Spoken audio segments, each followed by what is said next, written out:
ఇక్కడ మా తమ్ముడు మా సోదరుడు బసవరాజ్ గౌడ్ గారు భూత్పూర్ మున్సిపల్ చైర్పర్సన్ గారు చాలా బాగా చేసింది. మీరు అందరూ కూడా చేసింటారు నాకు తెలిసింది.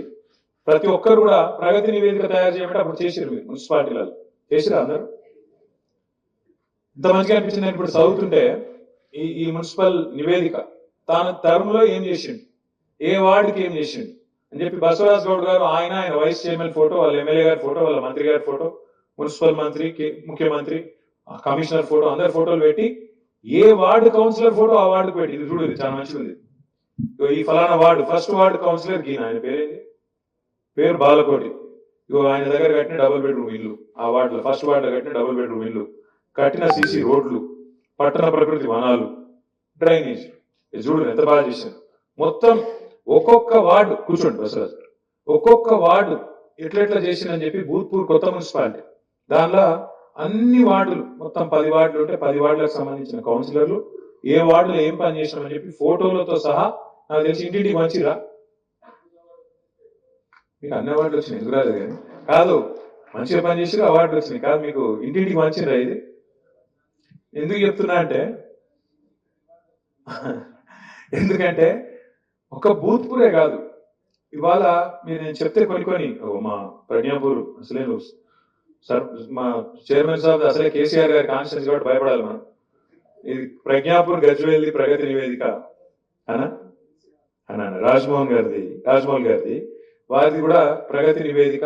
ఒక 5 ఏళ్ళ 2020 నుంచి 2025 వరకు ఏం పనులు చేసాం అనేది చాలా వివరంగా ఇక వాళ్ళదంటే గజ్వేల్ కాబట్టి నడిచింది అనుకో. కాకపోతే చూడు అంటే ఒక్కటి కాదు, ఇవాళ నేను చెప్తే పరిచయం అవుతారు. మన నిరంజన్ రెడ్డి గారు, మాజీ వ్యవసాయ శాఖ మంత్రి గారు నిరంజన్ రెడ్డి గారు, వారి వెంబడ మన జోగురామన్న గారు, మన సత్యవతి గారు, అజయ్ గారు, మిత్రులు కోటిరెడ్డి గారు, ఇంకా మిగతా కొంతమంది మిత్రులతో అందరితో కలిపి రైతు ఆత్మహత్యలు పెరిగిపోతున్నాయి. మళ్ళా కాంగ్రెస్ ప్రభుత్వం వచ్చినాక ఇప్పటికి 420 రోజుల్లోనే 412 మంది రైతులు చచ్చిపోయినారు. ఎందుకైతే అంత ఇట్లా తెలుసుకోవాలి, మనం తెలుసుకొని ప్రభుత్వాన్ని ఖచ్చితంగా ఒక నివేదిక ఇవ్వాలి, పార్టీకి ఒక నివేదిక ఇవ్వాలి, మీరు అన్ని జిల్లాలు తిరిగిరండి అని చెప్పి వారికి రిక్వెస్ట్ చేస్తే పెట్టుడే ఆదిలాబాద్కి వెళ్ళి మొదలుపెట్టారు. ఆదిలాబాద్కి వెళ్ళి నాకు మన పువ్వాడ అజయ్ కుమార్ గారు, మాజీ ట్రాన్స్పోర్ట్ మినిస్టరు ఖమ్మం, ఆయన ఫోన్ చేశాడు. రామన్న, నేను ఇన్ని రోజులు మా ఖమ్మం కార్పొరేషన్ చాలా గొప్పగా ఉంటుంది అనుకుంటుంటే, ఖమ్మం కార్పొరేషన్ బాగా చేసిన నేను ఒక ఫీలింగ్ లో ఉంటే, కానీ ఇక్కడికి వచ్చి ఆదిలాబాద్ చూసిన ఖమ్మంతో చెప్తున్నా మా జోగురామన్న నాకంటే బాగా చేసుకున్నాడే అని చెప్పి అజయ్ గారు ఫోన్ చేశాడు. అయితే అనుకోకుండా నేను జగదీశ్వర్ రెడ్డి గారు ఆ ఫోన్ వచ్చినప్పుడు ఒకటే దగ్గర ఉన్నా.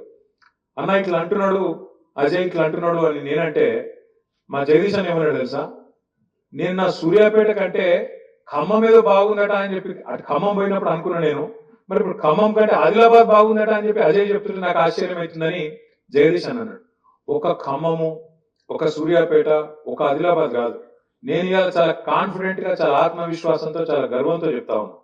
మన ప్రభుత్వం ఉన్నప్పుడు 10 ఏళ్లలో హైదరాబాద్ తో సహా చిన్న మున్సిపాలిటీ అయిన భూత్పూర్ కావచ్చు, గజ్వేల్ ప్రజ్ఞాపూర్ కావచ్చు, జమికుంట కావచ్చు, హుజురాబాద్ కాన్స్టిట్యున్సీలో హుజురాబాద్ కావచ్చు, బాన్స్వాడ కావచ్చు, వనపర్తి కావచ్చు, ఒకటి ఇది అదే కాదు, వికారాబాద్ కావచ్చు, ఇంకోటి కావచ్చు, రాష్ట్రంలో ఉన్న అవార్డు కూడా వచ్చింది. జనగామ మున్సిపాలిటీ కూడా భారతదేశంలో 3వ స్థానంతో అవార్డు వచ్చింది.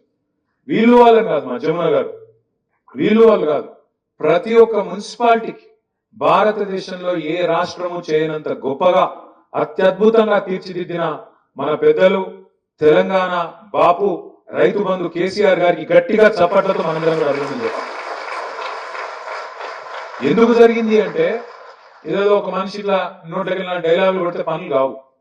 చాలా మందికి ఉంటాయి కళలు కనుడు ఈజీ, కానీ ఆ కళలను సాకారం చేయాలంటే దానికి చాలా కథ కావాలి, దానికి పెద్ద వ్యవస్థ కావాలి, పైసలు ఇవ్వాలి, విధులు నిర్వచించాలి, నిధులు ఇవ్వాలి, ఒక విజన్ ఉండాలి, దానికి తగ్గ విధంగా పని జరగాలి, పని చేసేందుకు మీరు ఉండాలి.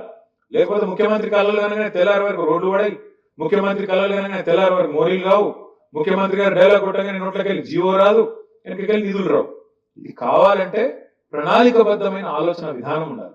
కేసీఆర్ గారు మాకు నేర్పింది ఏంటంటే, మా అందరికీ, మీ అందరికీ, మనందరికీ నేర్పింది ఏంటంటే, plan your ward, plan your town, plan your village, plan your district, plan your mandal, plan your constituency. అంటే ప్రణాళిక. మీ పట్టణానికి ఏముండాలి, మీ పట్టణంలో పార్క్ ఉందా? మీ పట్టణంలో ఎవరైనా చచ్చిపోతే మంచి శ్మశాన వాటిక ఉందా? మీ పట్టణంలో చెత్త అంతా యాడ తీసుకుపోయి పారవస్తున్నారు? డంపింగ్ యార్డ్ ఉందా? ఆ డంపింగ్ యార్డ్ లో ఏం చేస్తాండ్రు? మీ పట్టణంలో మంచిల సౌలత ఎట్లుంది? మీ పట్టణంలో మురికినీటి సౌలత ఎట్లుంది? మటన్ షాపులు ఉంటాయి, చికెన్ సెంటర్లు ఉంటాయి, వాటి వ్యర్థాలు ఎక్కడ వారేస్తుండ్రు? ఏం చేస్తుండ్రు? ఇంత లోతు ఎవడన్నా ముఖ్యమంత్రి ఆలోచిస్తారాము?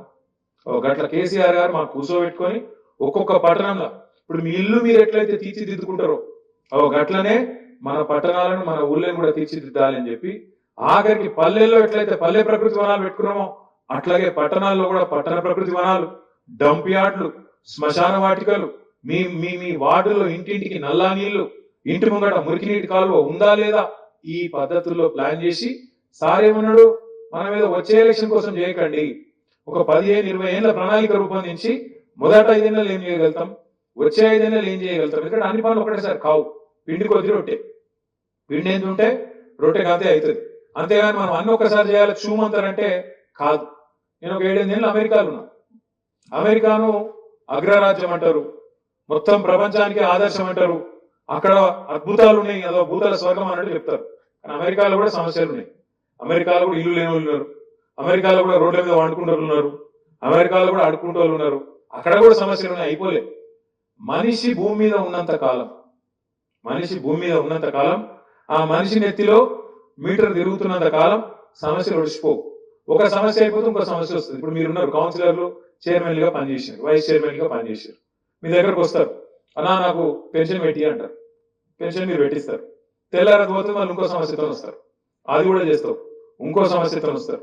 ఇంకోటి మీకు మనుషుల తత్వం తెలుసు, మీ వార్డులో 500 మందికి పెన్షన్లు వస్తున్నాయి అనుకో, రానోళ్ళకి 20 మంది ఉంటారు, లో లెవెల్ ఉంటుంది, ఆ 20 మంది ఉంటుంది.